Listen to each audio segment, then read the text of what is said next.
when you show up with joy, it's like so different that people are kind of like, oh, okay, like maybe things aren't that bad. All the different things that you go through as a teenager, what I would encourage them is like, hey, like hang tight. There's so much more to the story. Our words, they really do matter. And for me, I'd rather use those words to encourage and lift people up. You just stop right now and then say, hey, I got close enough. But eventually you get there. And, so many things in life are just like that. Episode 4, the Pursuit of Light podcast. We have on deck a really special man, Pastor Steve Dang. Welcome to the show. It's so good to be on with you and to be on your show. Yeah, so to give a little context, you're the chief ministry officer and campus pastor for my high school that I graduated with, Valley Christian High School, based in San Jose. And every time I hear you speak, whether it's in chapel or some events, you just radiate love and joy, and I just really, really appreciate that. And I want to thank you specifically because, back last May during our baccalaureate ceremony for the end of high school, your speech like literally like made me break down in tears. Like it really hit me on an emotional level. So I just wanted to express, the gratitude I have for you, man. Well, I really do mean that. Yeah.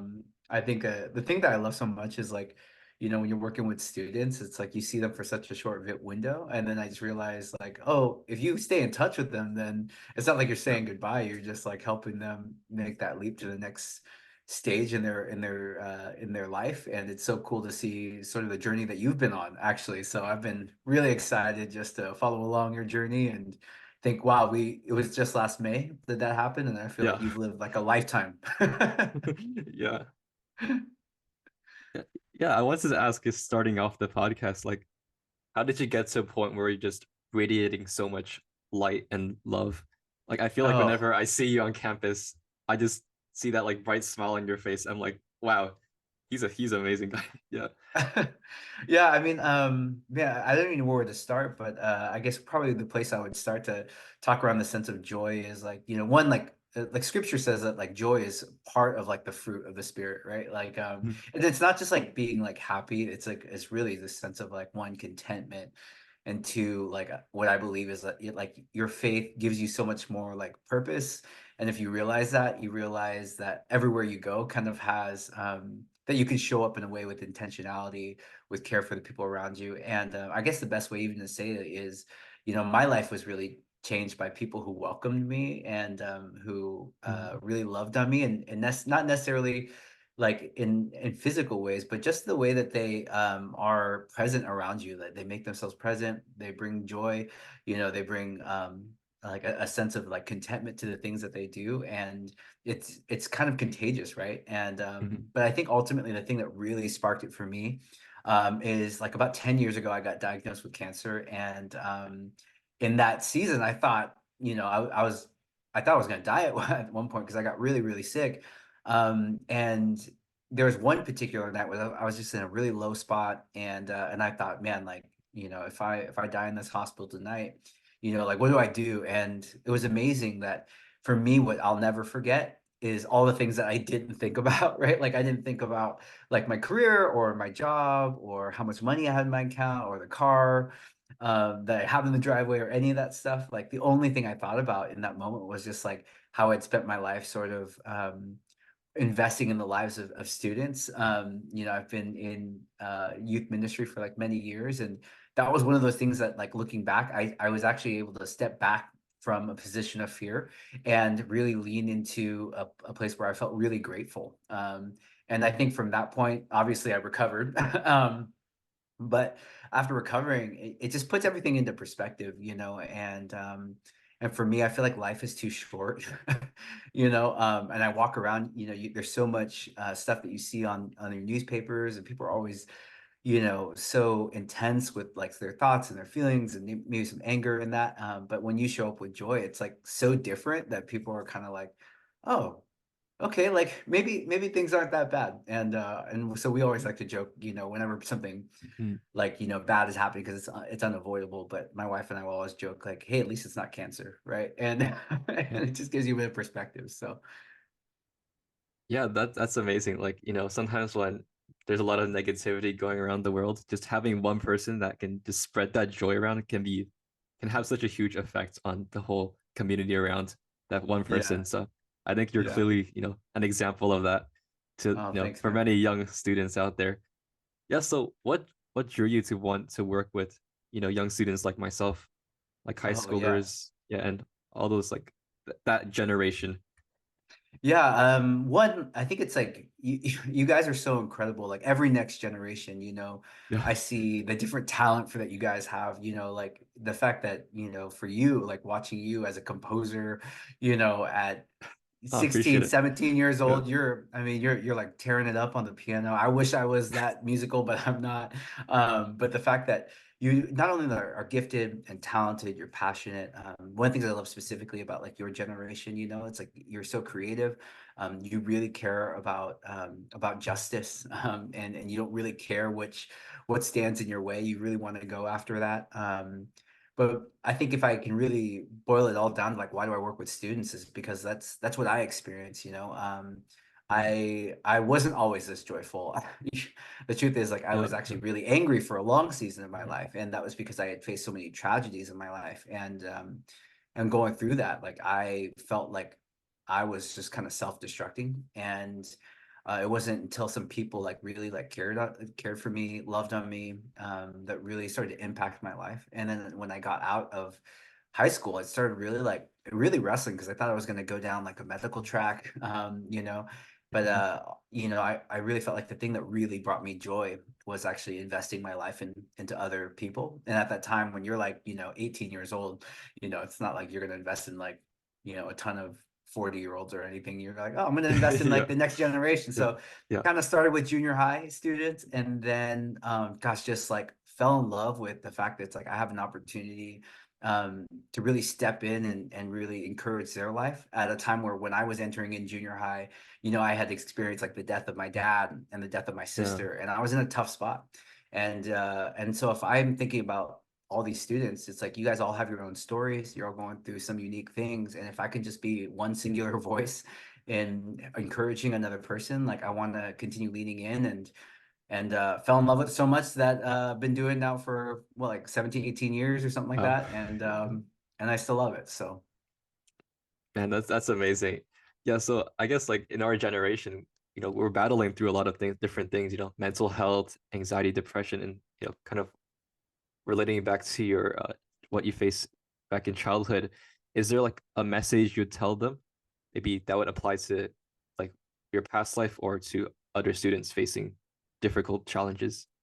yeah, I think one of the hardest things, if you're a student, is that you kind of have a limited perspective, right? Like, Mm, I always kind of joke that it's yeah. like looking at life through like the end of like two like toilet paper Yeah. rolls. You can Yeah. only see like what's in front of you, Mm, and I think as you get older, you kind of move away and you start to see the perspective, and like the things that I thought were so like final, when I was in high school or in junior high, any kind of detours, any kind of rejection, any kind of disappointments, you kind of think like, oh my gosh, that's all you see, and then when you take a step back, all of a sudden you realize, oh wait, like I'm looking at I'm turning 40 next month, and I realize like mhm, all those things kind of come around full circle, and it's like, mhm. I realize that even some of the difficult things that I went through actually are a part of what gives me one, the heart and the desire to like want to invest in the lives of others. Mm. But two, it gives me this sense of like even all those hardships. I feel like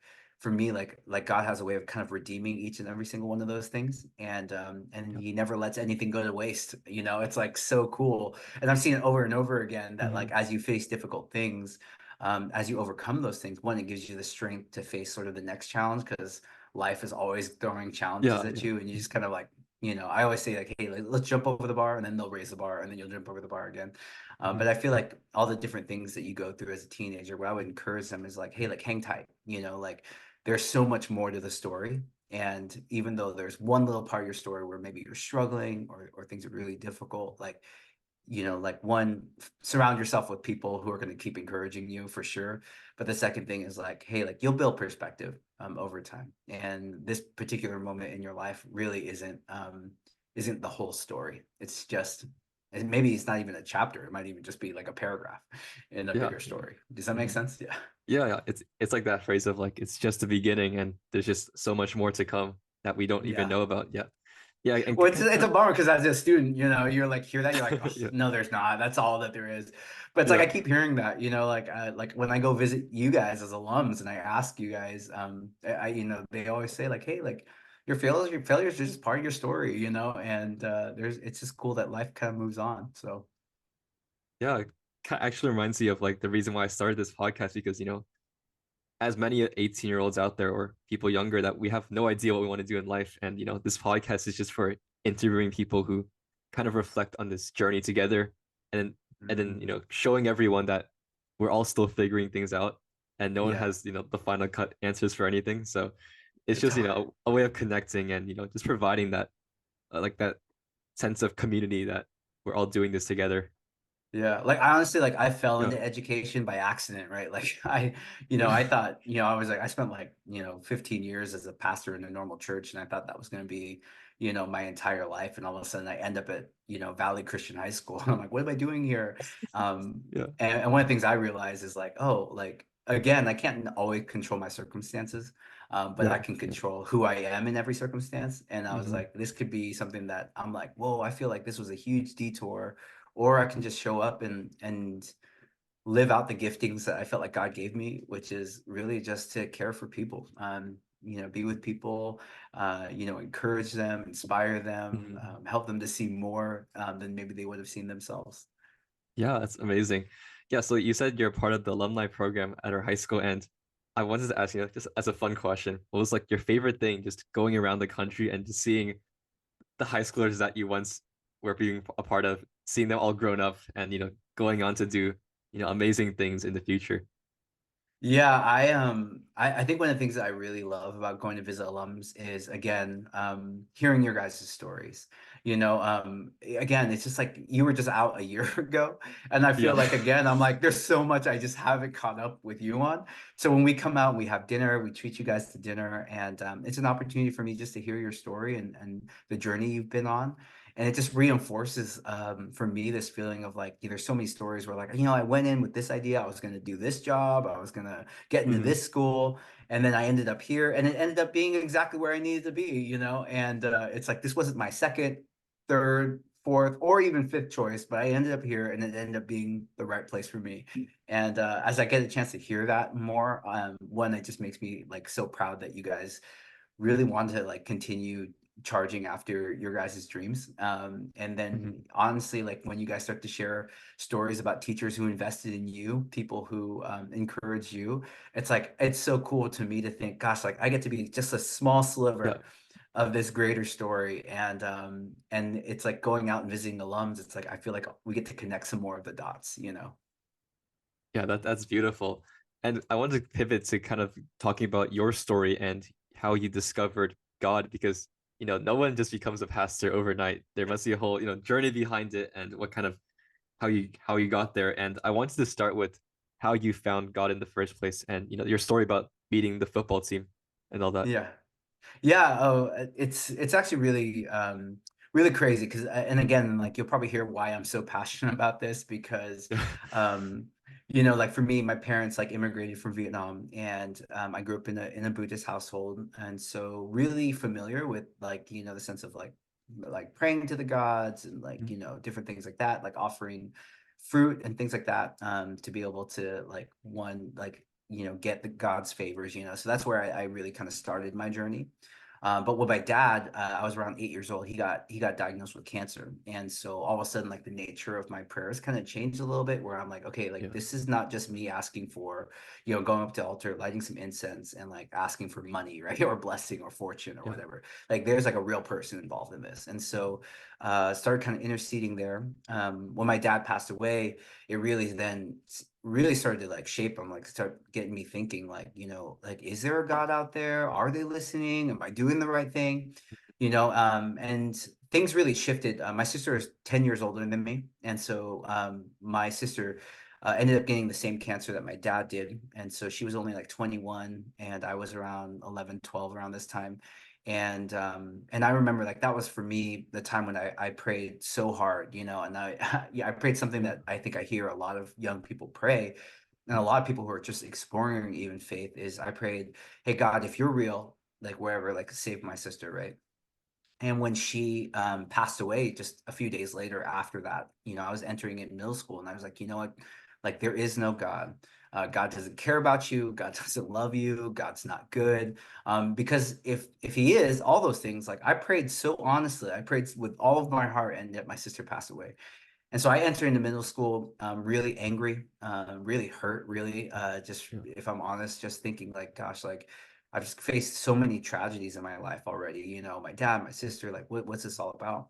And so like as I got more and more angry, I was at a public school, and my parents were like, dude, we're not going to send you to a public high school. And so they sent me to Valley Christian, where I'm at now, where you went through. Yeah. And you know, at first it was a terrible combination because I was not interested in God at all.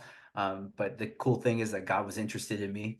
And I remember standing in the kitchen, and our academic advisor, or admissions counselor, gave me a call. And I remember literally sitting in the kitchen, and I get this call and on the regular telephone, and he goes, Hmm. hey, like we normally don't accept students like you, but for some reason I get the feeling that I should. And I Wow. remember thinking, that is so weird, right? And so I hung up the Yeah. phone, and I'm like, that was so weird, but whatever. So here I go. I'm out to Valley Christian. At first, it's a terrible combination because I'm just not about the God thing. I've experienced so many things in my life.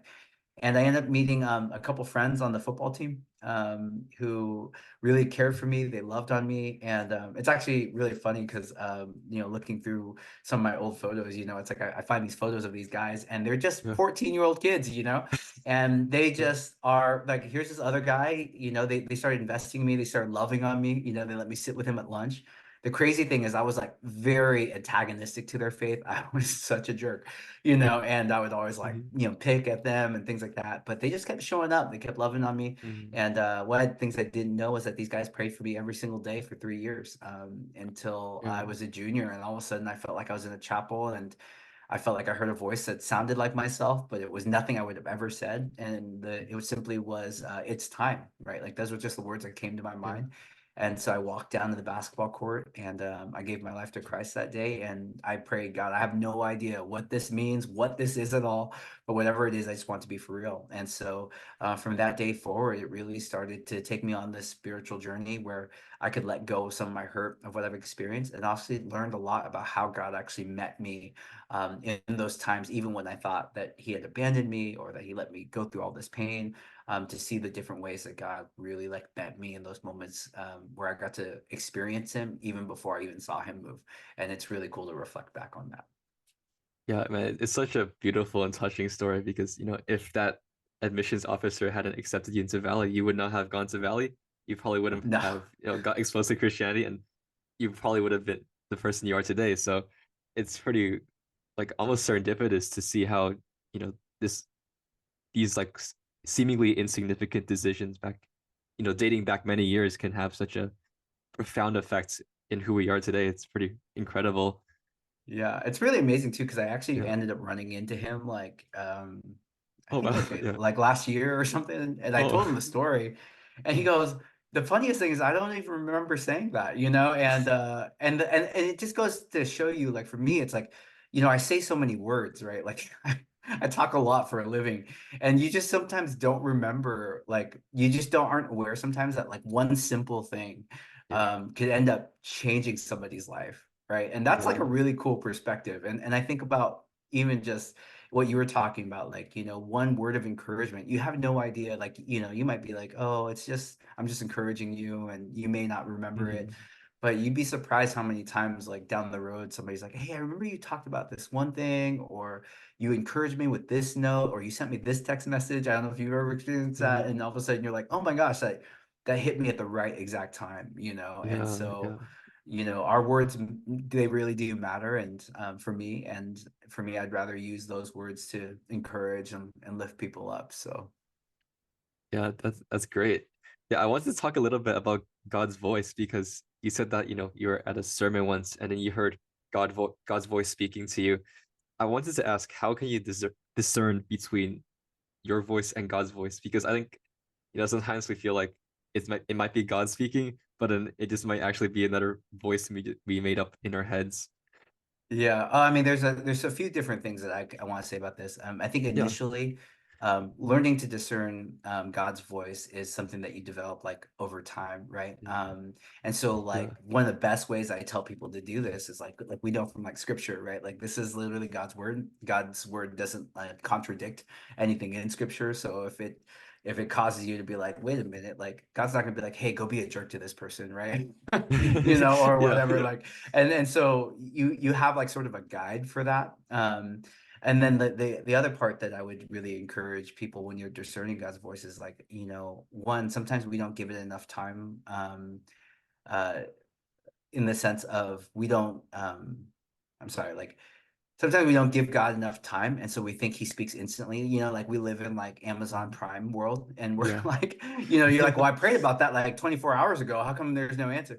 And then I realized like Yeah. sometimes God's answering over time, and Mhm. sometimes he's actually like, I want you to discover the answer. It's like, when you're Mm. taking a math class, you're like, could I just ask the teacher and they'll tell me the answer, or is he going to let me work through the problem so that I like learn how to work through that? So there's sort of a mixture of these different things. Like one, Yeah. God's voice is always in scripture. Two, you kind of discern it over time. And three, like God's on just a completely different timeline. And I think one of the things that is really for me, one of the things that I really use to kind of discern what God's voice is it's usually something that would be outside of my realm of what I would normally do, right? Like I'll be standing in line at Starbucks, literally, and God would be like, hey, like buy the coffee of the person behind you. And so I'll go up and be like, hey, like I'm gonna get, my double espresso over ice, and then whatever this guy wants back here.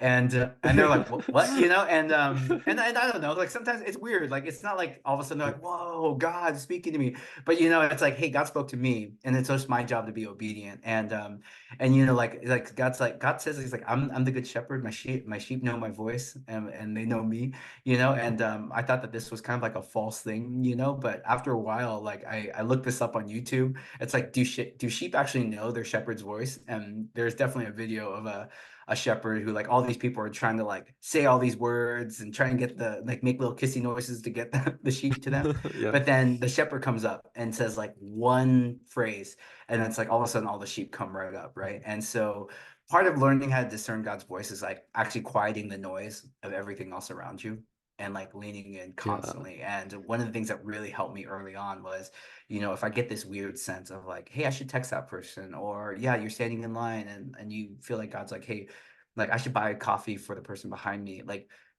the more that I'm obedient in those little moments, it helps me to understand and hear God's voice more. Does that make sense? Because Yeah. because Yeah. that's really like the key, right? Sometimes we're like, God, just send the lightning bolt and I'll move to Africa, And he goes, well, if you Yeah. won't buy the coffee for the person behind you, I could like send lightning bolts, I could send a text message, I can, shake your house, and you're not going anywhere because the reality is you didn't listen to me to do the simple things, the small things first. Mhm. And then I realized that the more I'm obedient in those little things, the more that I get a sense of like, when God's like, hey, I want you to do this crazier thing, or Mhm. whatever. And then you're like, oh, okay, like now I'm starting to understand how God works. You know what I mean? Does that make sense? Yeah. Yeah. And I feel like sometimes, we expect the answer to be what we formulate in our own minds, but then God has a completely different answer that might just surprise us and shock us.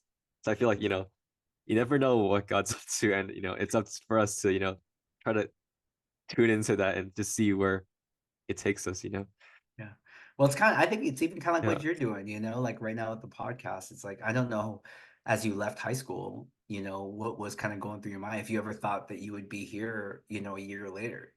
Oh, no way. Yeah. So like in a way you're like in this journey as well. And I Yeah. would encourage people just like, hey, like in those weird little moments, like, if it's not harming people, like, and you're like, hey, like I want to encourage people, like I'm always like, hey, there's always room for encouragement. Even if God didn't say like that directly to me, if I encourage somebody else, like I feel like that's a good way to lean in. Yeah. Yeah. So I wanted to ask more about like Christianity because, Sure. I'm also trying to grow in my faith, and it's been a wild ride, but I wanted to ask, do you think kind of going into Christianity, is that a spiritual experience or can one kind of intellectualize their way into it? Because I feel like, at least for me, I like make all these logical arguments, either for or against Christianity. And I feel like I've heard stories like your story, how you got into it in a more spiritual sense. Like I wanted to ask, like, what's like the difference between the two? Does one Yeah. approach it spiritually or intellectually? I would say it's both and, right? Actually, even though I had a really spiritual experience, I'm Yeah. actually like, I was really more drawn to Christianity because of the intellectual pieces. Mm, Um, when scripture talks about this idea of like, hey, love the Lord your God with all your heart, soul, mind, and strength, right? Like these are different parts of our whole being. And yeah. even when we surveyed Valley students, for example, and I was like, how can we help you grow in your faith? It's like 1/3 of students said, I want to connect emotionally. 1/3 of students said, I want to connect intellectually. And 1/3 of students said, I want to connect through acts of service.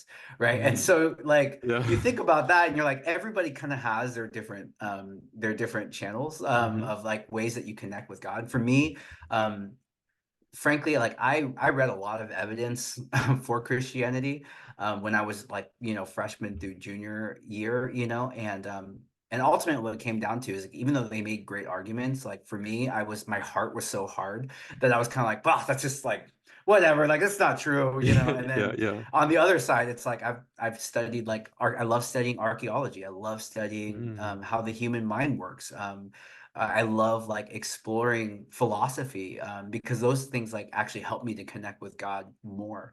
And mm, so there's a philosopher by the name of Soren Kierkegaard or Soren Kierkegaard, mhm, depending how you pronounce it.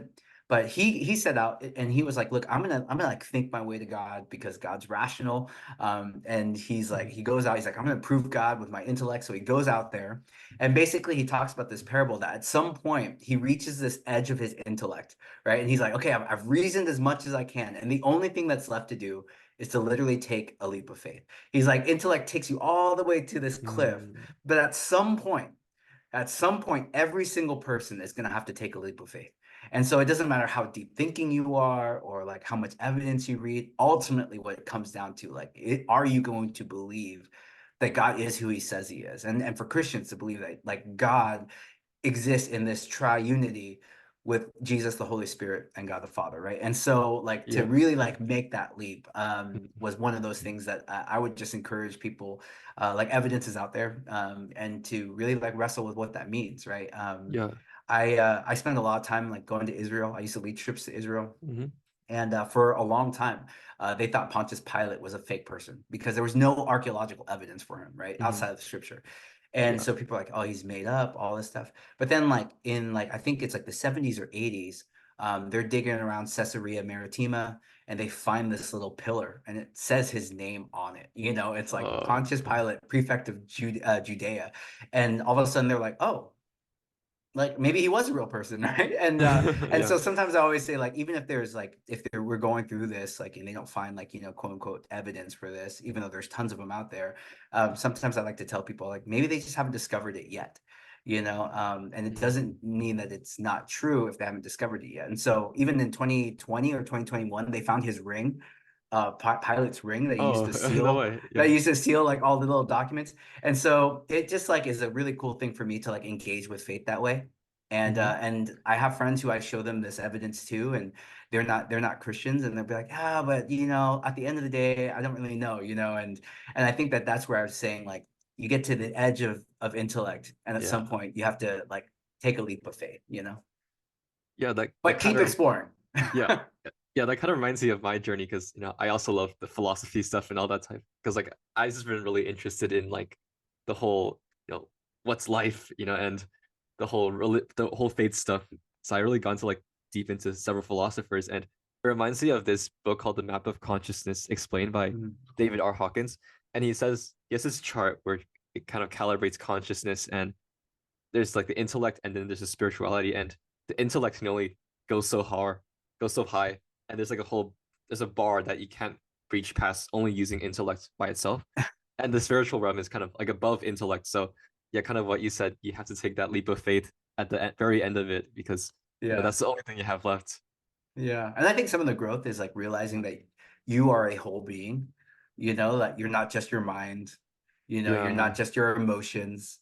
Hmm. You're not just like, your body, but realizing that you are a connected whole being, and realizing that like God actually sees speaking to all those different pieces. Like I am actually somebody who's really surprised that God met me in a deeply spiritual way. Hmm. When I felt like I couldn't intellectually wrap my mind around God, and that bothered me, Yeah. and so it's like the only way that that can happen is if, God gave me these different spiritual experiences to be able to experience that. So, Yeah. I think one question that a lot of people ask is the whole discussion with evil, mm, because they think, if God is all good and he's all powerful, why can't he just eradicate evil? And I think the question that comes up a lot is like, does evil have to, exist in order for ultimate good to exist? that's a really good question, and Yeah. honestly, one that like tons of philosophers think about and talk about this. Yeah. And I think one of my encouragements is like, one of the things that we know is that like evil is actually like a lot of our choices, right? Like when I think Yeah. about there definitely like natural storms and all that stuff, but one of the things that we realize about God is because I personally believe that God gives people free will to choose, um, and and that means that even in the decisions that people make around life, like those things over time kind of add up and they build up to Hmm. whatever their choices and who they choose to become, right? And so one of the things that's interesting is that in the book of Job, it talks about this idea, like, because Job is suffering, the whole book is about suffering, Yeah. and it's like he loses his family, he loses everything, like all of his house and his whole livelihood, and he gets afflicted with all of these health problems and everything. And he's like, God, like, like at the end, he's like, why do you let me go through all this stuff? And Hmm. like, I demand justice. And one of the things that God responds is like, if I were to give you justice, like it would be like me picking up a blanket of the earth and shaking the dust off a rug. Because the reality is Hmm. that if we all want justice, we're like that, we're always thinking about somebody else's like evil, right? We're never thinking about my own. Like we never think about Hmm. like, oh, like one time I was a bully at one point, like at one time I was like cussing people out all the time. Like, we don't think those things are like, a part of like these other like bigger sense of like evil that lives within me. Hmm. And so we're like, oh, we want justice for somebody else, but we want grace for ourselves, which I think is so interesting, right? Like you're like, when it Hmm. comes to um like God's justice, we're like, we want justice for everyone else, but we want mercy for ourselves. And there's literally a parable about that, right? Like the Hmm. parable of the unforgiving servant, and it's like he gets forgiven of this huge debt. I mean, a huge debt. And then when somebody wrongs him, or somebody owes him like a very small amount of money, it's like he like goes out and he's like, I demand every cent. And it's like, wait, you've just been forgiven of this ridiculous debt. Like, why are you demanding that same debt from somebody else? And I think that that tells us something about ourselves. The other part about evil that I share is like, one of the things that I find so funny is that I don't understand why we put all the blame of evil of the world on God, but then we give none of the credit to God either. Like we can't just like pick one or the other, right? Like it's like, Hmm. well, then like if things are going good in your life, like who are you giving that credit to? So you're gonna say, most of us be like, well, it's part of myself. Like I worked really hard, I did all these things, right? And I was Hmm. like, but then you also have to say that I have to take responsibility for some of the choices I make that lead to a lot of pain and suffering in my life as well. Hmm. It's like, so you can't just be like one-sided in the sense of like, okay, God, everything that's bad in my life, you get that. Everything that's good in my life, that's going to be me. At some point, we have to realize, oh, like, like God actually did bless me with a lot of things. And there are certain things that we experience in this life that we just don't have control over, that we never get an answer for on this side of heaven. And the other part, too, is like realizing, look, like God gives everyone this free choice that allows people to make a decision either for him or Hmm. for a way of life or for another way of life, if that makes sense to you. So, Yeah, man, those are some like really fair points, I think. Yeah, like I think God gave us free will so that because he loves us so much, so we have the option to choose whatever we wish to choose. Yeah, yeah, and I know I just talked about one segment of evil too. Like there's yeah, like yeah, all these broader yeah, broader yeah. things that I would equate to the fall. For me perspective wise, like I think about all these other things. And then there are certain things where it's like, I don't uh, like, especially for me experiencing so much tragedy in my life. Like that was a long journey probably for me Yeah. to come to grips with understanding how God could be, even in those different hardships, you know. And what I realized was along the way, you know, specifically with death and tragedy, is that like, you know, the reality is we're all mortal, right? Like everyone's going to die, you know, and it's a Yeah. harsh reality, but that's the truth. Like some people, you know, my sister was 21, my dad was 38, you know, I got Mhm. cancer at 30, at 28, you know. It's like Yeah. I don't have a say over like necessarily like you know, my cell functions and all that stuff, you know. I just know that like part of our lives as humans is that at some point your life starts to break down, you know. Yeah. And so because of that, you know, where I realized that how God meets me in those moments is that like he never abandons you in those moments, you know. You might not see him or experience him when you're in the moment, but sometimes when I reflect back, I start to see the different ways that he had met me in some various ways, if that makes sense. Yeah. Could you like go over your life story of the whole cancer story and how God has shaped your life through all of that? Yeah.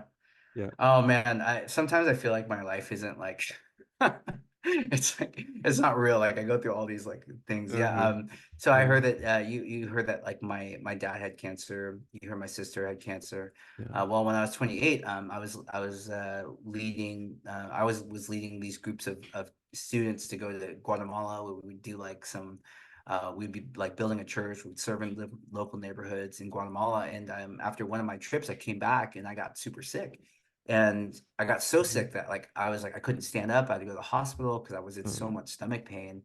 And I get there and the doctor is like, listen, like I think you just picked up some kind of bug in Guatemala. You're going to be just fine. But what I'm really worried about is the fact that, you know, you have all this history of cancer in your family. I didn't share this, but it's like my grandma had died of stomach cancer. My aunt died oh. of stomach cancer just before Mhm. my dad did. And so you kind of start to see like, hey, your grandma, your aunt, your dad, your sister, like something's going on. And so they Mhm. referred me over to Stanford, and Stanford told me that there's now genetic testing for certain kinds of cancers that are inherited. And so I hear for the first time that there is a form of cancer called hereditary diffuse gastric cancer, and it comes from a CDH1 mutation in your genes. And it was so rare, it was discovered in 1996, which happens to be the year that my sister passed away. And one of the things that they kind of said like along the way was like, hey, like this cancer is like super rare. It affects like 1 in 500,000 people. You're like the 23rd patient that we've seen at Stanford Mhm. that's confirmed case of this. This form of cancer is undetectable. It's hereditary, it gets passed on, and it's really aggressive. And so like once it starts showing up in your blood work or shows up in your body scans, you really only have like a really short window of time because it's too late. And that's exactly what happened with my sister, right? Like she had this lump. She went to go check that out. When they opened her up to take out the lump, they discovered that they had cancer everywhere. And Mhm. so it was too late for her in that sense. And so like we could do this testing and then we can like kind of discuss what you do after this. And so I do this genetic testing. I come up positive for it, and they're like, "Hey, like every cell in your body kind of is like it's like a recipe book, like a cookie, right?" He goes like, you know, there's like Mhm. sugar, there's like all these different recipes that go into your body, different cells, and he goes, you are actually operating with 16 missing ingredients, you know, and Oh, yeah. so like, Mhm. and that's actually what creates a tumor, right? Like that creates a cancer, and Yeah. so what makes this cancer so so dangerous is that you have 5 layers of your stomach and it takes over one full layer and then it moves to the next layer and then moves to the next layer. And so despite all the advancements in modern technology, you know, body scans, cameras, endoscopies, all that stuff, they still can't detect this form of cancer, right? Mhm. And so the only way that they can deal with it is for them to remove my stomach, right? And the trick is that they wouldn't know if I had cancer or not until after they remove my stomach. And so Yeah. I go on this journey where like I'm like, okay, you're gonna lose your stomach. I'm, you know, the 23rd patient. I go online, I go on Wikipedia, look up hereditary diffuse gastric cancer, and like 10 years ago, there's literally 48 words in the Wikipedia article. Oh, So yeah. you're like, Yeah. wow, there's nothing much here. Yeah. So I set out to kind of start blogging my experience and all that stuff, and then I go in to get surgery on March 6th, and they removed my stomach. And after they removed my stomach, they took all the pathology results, and they were like, Mr. Dang, like you're so lucky that you did this because if you hadn't have done this surgery, you would have been dead within a year because you had cancer everywhere. And I remember turning to the doctor and I was like, Doc, like, I don't think luck had anything to do with that. You know, like for me, like it was God kind of meeting me in those little moments. Yeah. And so as I think about like here I was at 12 years old and this cancer diagnosis, like, like just like caused me to really deconstruct like my faith. And now here I am on this other side after journeying with God for at this point, 10 years. And all of a sudden I get cancer and I'm like, dude, there's no way that God wasn't in this. And as I think about like the difference between me at 12 and me at 28, I would really say like the difference in that space is really like that leap of faith that I took, where it's like I see the way that God had met me in all these different ways, Mm. and really pretty incredible to kind of see the ways that God kind of met me in that journey. Yeah, man. And like your story, it's really, hard. Like I just get, chills just hearing it. And I empathize with so much. And you never know. It's just a whole journey of where God really takes you. And now you're Yeah, using this story to, make such a beautiful impact with your community and the students. And it's wow. It's just yeah. it's a story. Yeah. Yeah, I mean it is really cool for me to see like, Yeah. and this is where I believe that God's redemption is so powerful, is like every Mhm. hardship, literally like down to the T, every hardship that I've gone through has allowed me to connect with somebody else in a Yeah. different way. And then even specifically within this cancer community, dude, like there's so many things that I wish I could tell you how cool it is. Like just to as I start blogging, people from all over the world would like start to like find my blog and they would start to read through this stuff and they would find Mhm. encouragement because I would just write from a pastoral perspective, right? And I'm Yeah. like, and it's been really cool to see all the ways that God kind of uses it to encourage somebody else's story. So like even just like 3 weeks ago, somebody called me and they were like, "Hey, I'm over in Maryland and I'm having a hard time, but I found your blog. And would you mind getting on a phone call?" And I'm like, "Dude, let's FaceTime right now." And so I'll Yeah. call them in the hospital. And I have no idea who these people are, but I know they're going through something Mhm. difficult. And that gives me opportunity to be a pastor to them. One time I was in Israel and there's one patient there that is also in Israel. And he's like, "Let's meet down in Jerusalem, in Old Town Jerusalem, 10 o'clock at night." And we met down there, and there's a picture of us hugging together. And he's Oh, another stomach cancer patient. He's like, "Let's go walk the city at night." And it was just this way that again, it's like God keeps using this story. I got to go to yeah. Congress last year to go in front of the Appropriations Committee and to really advocate for stomach cancer patients. And so all of these little things that come along the way, you could say, well, like Steve was just in the right place at the right time, or it's serendipitous. But I'm like, no, I actually think this is kind of the how God kind of like takes sort of the hard parts of your life and Hmm. turns it into something that can really encourage other people. Yeah. And I think that one area that really manifested itself is like you're really into sports and especially like bicycling, Mhm. triathlons and all that stuff. Like what really got you into biking and all that? Yeah. So to be honest with you, when I left high school, used to play football. People don't Yeah, believe yeah. me now. And at one point I was like 240 pounds, right? And I realized I got through college and I was like lifting weights and I was trying to get big. And at one point I was like, why am I doing this? And I was like, I'm not pushing anyone around anymore. And so I had a friend that Yeah. started like doing triathlons and he's like, you Hmm. should go try it out. And I was like, you know what? I'm going to try and lose some weight, And so I set Hmm. out and I fell in love with biking. I fell in love with just being outside, being physical. And then especially after I got cancer, I was like, you know what? Like I want to show our community the stomach cancer community that there's so much life left to live after you Mm. get a terrible diagnosis. Yeah. And because like as I look at my kids, it's hereditary, and so like for me, I'm like at some point maybe they find out they've got the same thing, and I want to show them that there is so much life left to live even after you get a cancer diagnosis. So I was like, you know what, I want to set out and get back into doing the thing that I love doing, which is triathlon. And I want to start doing this, that you can do this without a stomach, and so Yeah. finished a sprint, which is like the smallest one. And I was like, okay, I finished that. Let's go do an Olympic. So I finished an Olympic. And then I was like, okay, like what's next? And I was like, let's do a half Ironman. And so I signed up for a half Ironman. And in 2017, I was able to finish a half Ironman without a stomach. One of the most difficult things I've ever done in my life. So hard to Yeah. do without a stomach, but it was really cool to see how that inspired the whole community. In fact, one guy was like, "You know what? I'm gonna do one better. I'm gonna finish a full Ironman." I'm like, "That is all you, bro. I am done." And but it was really Yeah. cool to see how that kind of inspired this whole community. So now you see all these stomachless people who are running marathons, who are running half marathons, who are finding a way to like really pick up and see beyond their circumstance and move on. And again, it's just like that contagious nature of just like, one, I think that that sense of joy, it comes from something like beyond me, because if you knew who I was, earlier, I think I'm Mhm. naturally cynical, and I'm naturally somebody who would be not very positive. Mhm. But once I start to experience like what God has done in my life, the ways that God has met me, it really has transformed my perspective on life. Yeah. I think I saw one of your YouTube videos actually 3 years ago. You biked 100 miles across the Bay Area. Like that is like impressive stuff, man. Like, Oh, that was so yeah, hard, but really fun. yeah. What did you learn from that experience? Like, what did you take away from? I think it's really funny. There's so many things I thought about that. I think for me it was one, achieving a goal. I think we're Mhm. kind of goal oriented beings, but the other thing is like there's these different segments of riding 100 miles that are very mentally difficult, right? Like I had a really hard time around mile 60, but the most difficult mile was the last 10.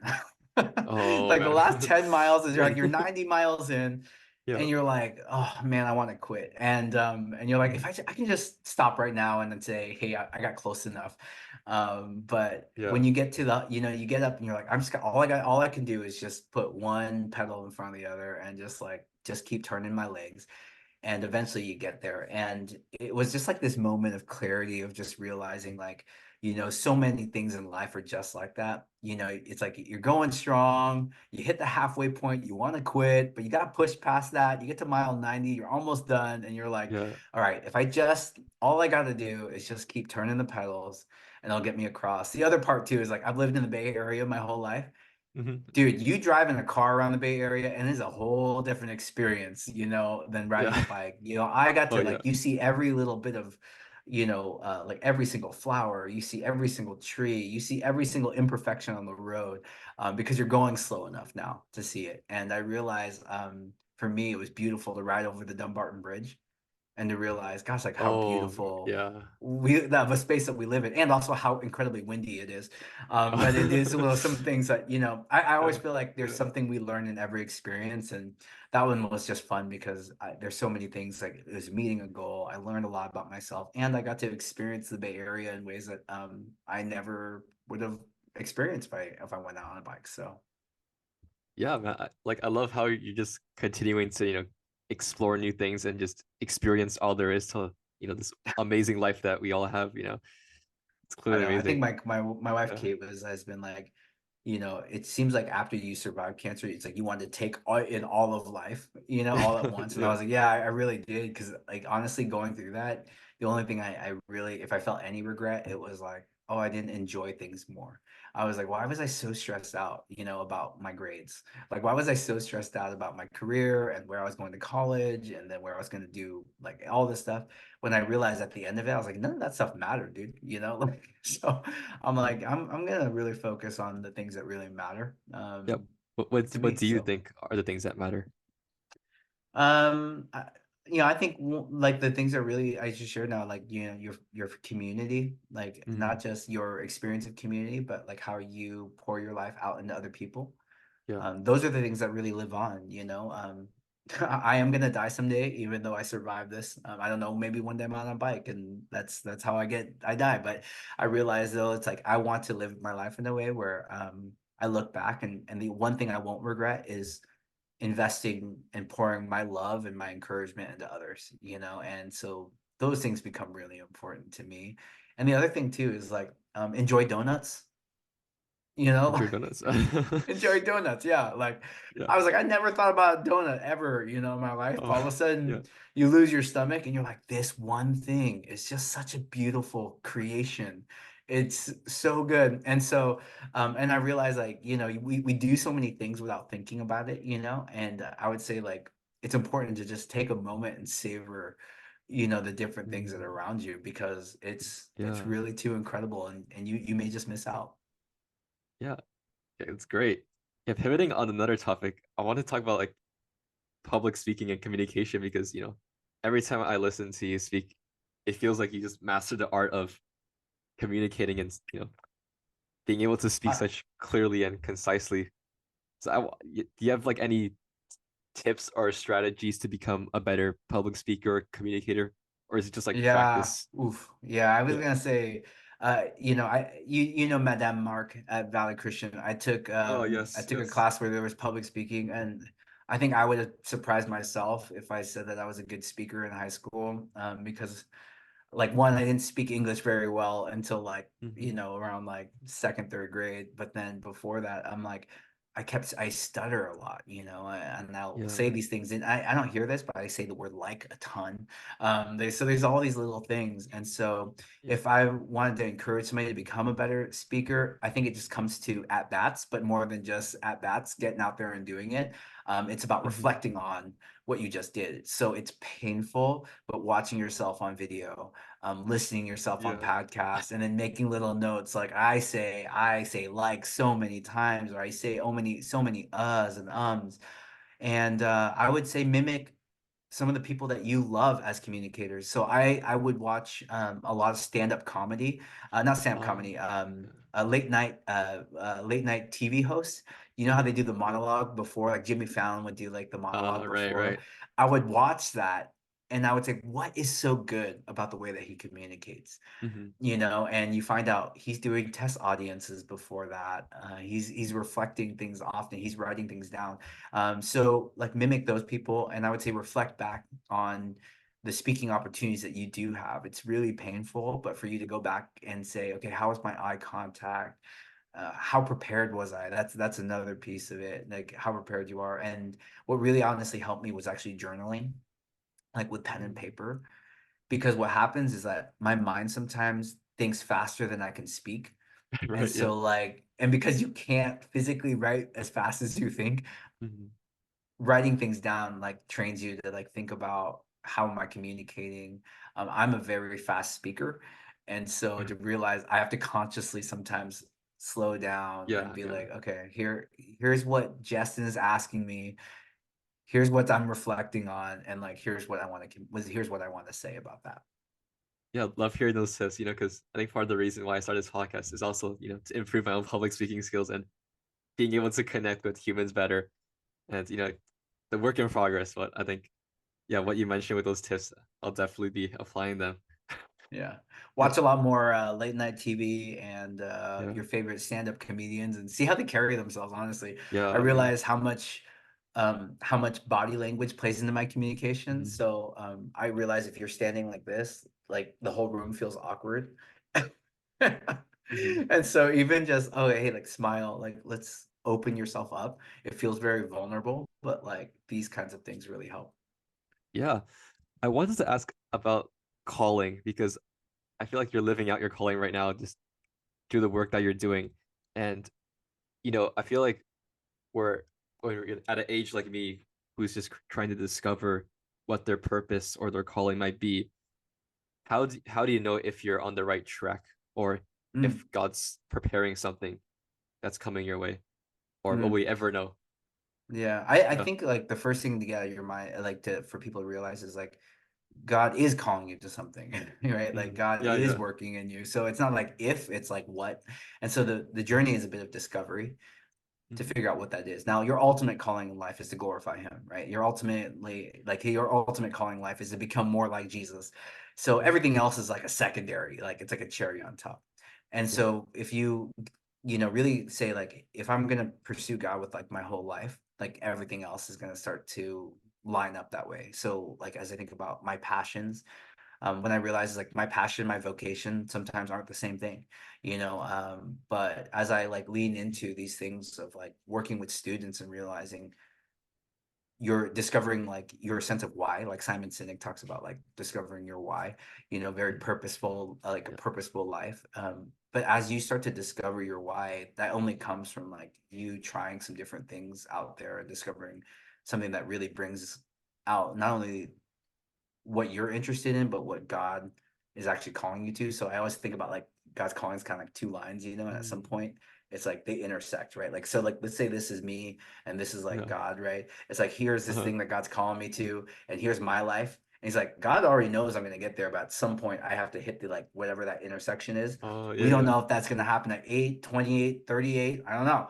But part of Yeah. that is like kind of discovering along the way where that happens. And then the other thing is like I think I used to think that God's call or God's will in my life was like a straight line, like between A and B. And if I took like a wrong turn this way, that it would like, obliterate what God's plan was for me.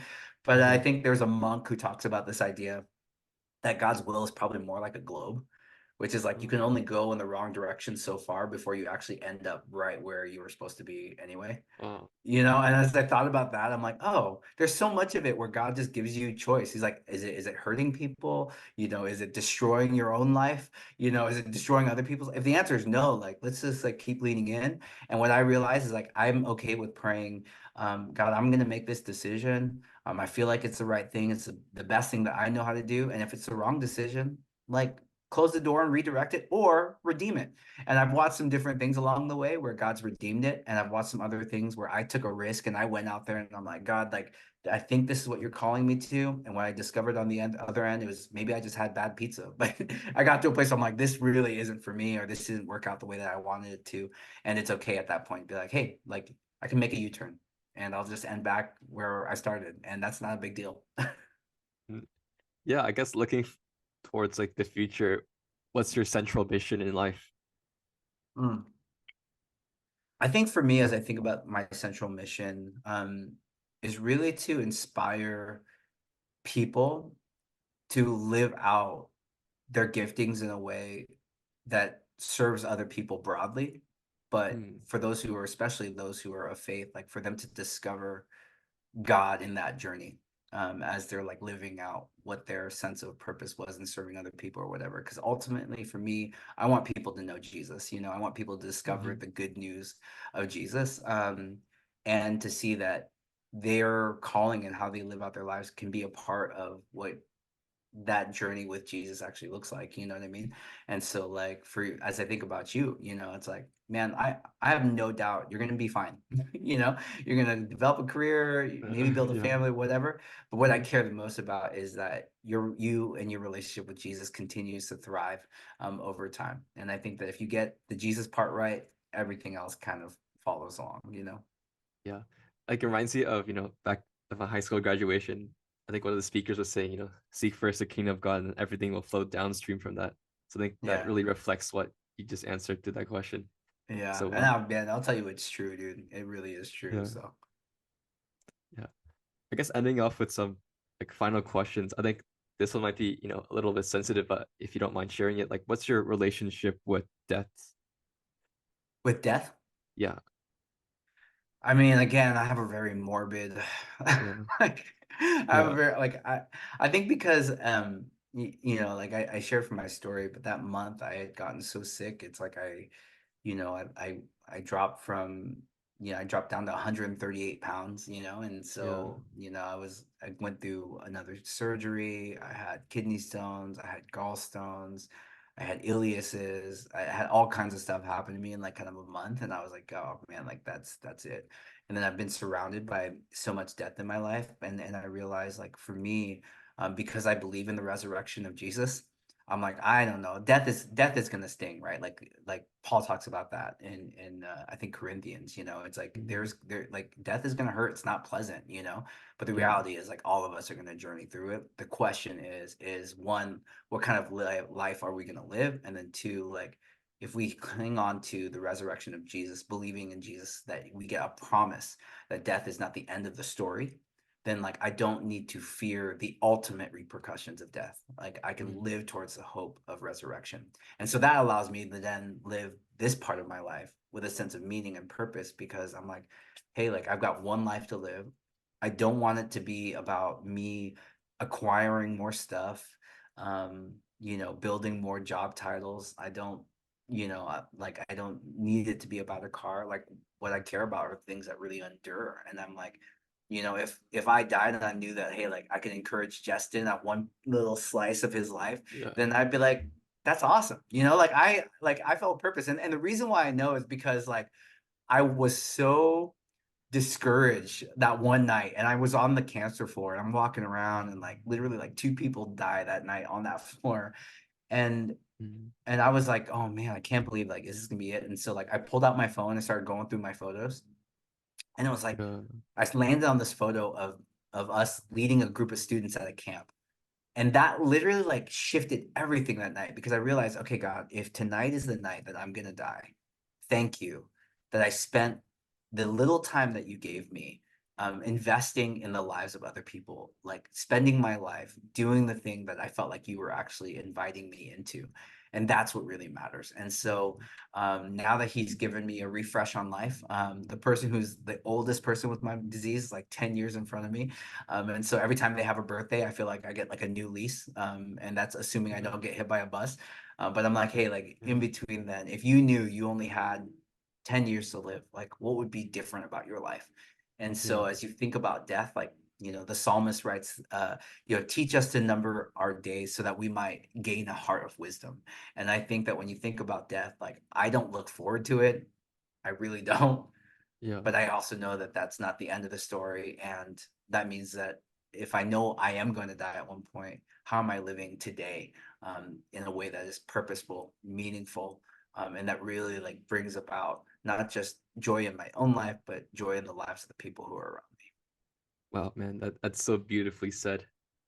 Yeah, we can close off with one more question, and it's that Sure. if you had one message you could give back to your 18-year-old self, what would that one message be? Oh, I close off my podcast episodes with this question. oh, that is so hard. Yeah. I guess knowing what would happen at 18, I would say, hey, it's gonna get harder, and it's also gonna be okay. God's got you. Right, right. And I think my 18-year-old self would be like, whatever, Steve, old Steve, you don't know me. And I would be like, actually, like I do know you. It's gonna be okay. Man, amazing. Thanks so much for being on the show, Pastor Dank. Like it's truly an honor. Oh, well, it's a huge honor to chat with you. And man, hopefully that this is a podcast that people continue to be encouraged by.